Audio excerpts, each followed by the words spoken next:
So I overheard in a lesson yesterday that one of our trainers was doing. The client say, yeah, he's doing really well, but he only listens when he has the e-collar on, right? But there's a common thing, I think, that virtually every dog trainer that uses training tools hears all the time, right? It's probably a common thing that virtually all dog owners have said at one point in time, right? And it got me thinking a couple of things. One, the reason for it, which obviously we know, which we're going to talk about a little bit here. And two, it got me thinking about another similar phrase that I hear prior to training on the phone with people, which is my dog only listens when I have treats out, right? And a lot of times clients will tell us that over the phone. They will say, we'll be talking to them, we'll be like, yeah, we've done positive only training in the past, know, but it's only gotten us so far.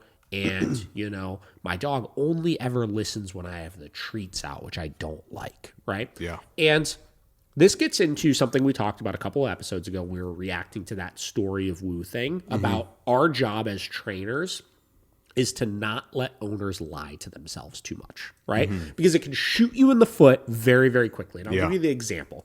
Let's say I have a client that reaches out to me that's done force-free training before, right? And they say, yeah, I don't like this style of training because I'm just bribing my dog. My dog only ever listens when I have treats, et cetera, et cetera, et cetera. And a lot of balanced dog trainers may hear that and they would say, oh yeah, that's because force-free training doesn't work and blah, blah, blah, blah, blah, and this and that, right? Yeah. So I want to start with that end of the spectrum of if I do that, I put myself in a very vulnerable position when they start the balance training and they say the same thing with the training tools. Yep. My dog only listens when I have the training tools on. And because I made it seem like the force-free training was the problem and the reason why the dog only ever listened when they had the treats out. If you do balance training, it won't be that way. Your dog will listen just because they respect you and like all of that kind of stuff. Yeah. Immediately, I turn into a contradicting hypocrite. Yeah. Right? So I always, when people tell me that, when they say my dog only ever listens when I have treats out, I say, generally speaking, that is because something you were doing in the process was wrong. Because here's the thing. Let's say you have a very food motivated dog, right? Force-free training will be able to get you pretty far as your teaching stages of things, right? And if your dog is actively motivated for the thing that you have, well, the easy solution is make sure that you have treats more often, right? Why are you trying to practice your training so often without some sort of reinforcement at play, right? And it's the same thing with the e-collar, right? And steer me if I'm getting too off topic with this, if I can clarify anything, obviously. I always tell everybody, no matter what style of training you're doing, right? Whether you're using exclusively positive reinforcement, whether you're using exclusively negative reinforcement and positive punishment, whether you're trying to do a force-free approach or a balanced approach or whatever it may be, once you have the clarity established, meaning the dog understands what the expectations are, behavior will always be contingent on consistent reinforcement. Yeah. Right? So what I mean by that is the only reason why a dog would ever do anything that you want them to do is because there is either some sort of consistent reward for them doing it or some sort of consistent punishment for them not doing it. Yeah. Right?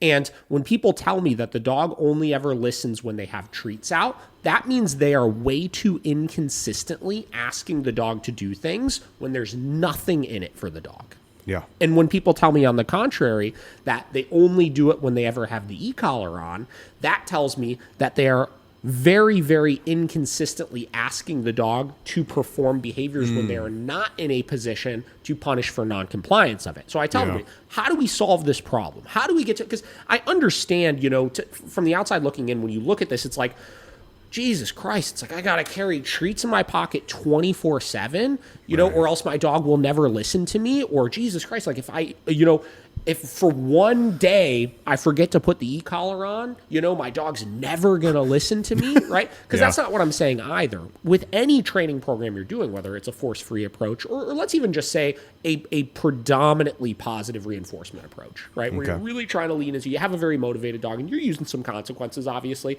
But for the most part, the dog has the food drive to lean into that pretty heavily. Mm-hmm. Or if we're using an approach that relies pretty exclusively on the e-collar or the leash or whatever it may be, the way we get to a point where the dog listens without the treats or listens without the e-collar on is by getting to a place where it's skewed, where almost 100% of the time when we ask them to do something, we're in a position to either reward it or punish for noncompliance of it, right? And if you just do that, if you tell yourself, am I about to ask my dog to do something? If you're about to ask your dog to do something, if yes, am I in a position to reward if they do it correctly? If no, am I in a position to punish for noncompliance if they don't do it correctly? If no, do not ask the dog to do anything. Yeah. Right? Heard. Yeah. And if you could do that 99% of the time, right? 99% of the time, you're in a position to either reward or punish for noncompliance of the thing that you're asking them to do. On the off shots, when the collar isn't on, the dog will just listen to you because the history of reinforcement is so strong that they're expecting that they're going to get something, so they're just going to do it, right? Yeah. This is where you get into variable reward cycles and stuff like that, right? Where basically what you're doing is it's like the slot machine example, right? Where you play the slot machine not because you're reinforced on every single spin, right? You play the slot machine because at some point you're going to hit it big with it, right? That's kind of the reward side of things. And if you're doing a force-free approach, you have to be very cognizant of that. Is the dog almost always going to be guessing that they're going to be getting a reward for it? And if so, the dog will just listen whether you have the treats or not, right?